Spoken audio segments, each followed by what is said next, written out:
Welcome to Edie's Insights from the Inside Gig.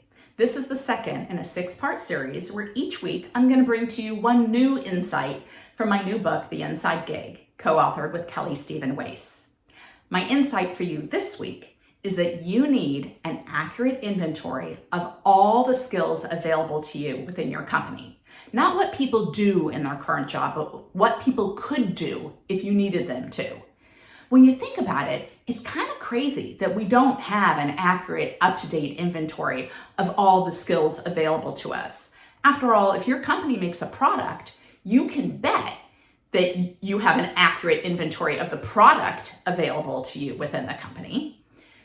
But the problem is that our human capital management systems tend to categorize us by our job title, not by the skills that we have. And even if your system does include some skills from your job description, we all know that we do many things that go well beyond the scope of our job description, not to mention all of the skills that you have that you don't use in your day job at all. So let's see how much you know what you have. How many web designers do you have within your company? Not by job title, but how many people could develop a website if you needed them to. I'm sure you would be surprised to find out how many of your employees have developed websites on their own for themselves, or maybe they even have a side gig developing websites because they actually think it's fun. If you don't have an accurate inventory of the skills within your company, you can't leverage all of the talents that you have and let people do work that interests them by leveraging the skills available to them. What if your organization needs to pivot and move in a different direction?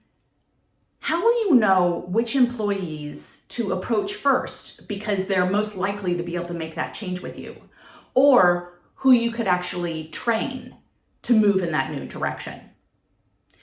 When you know all of the skills that you have available within your organization, you can manage the supply of talent versus the demand, and you can better utilize the skills that you have within the company.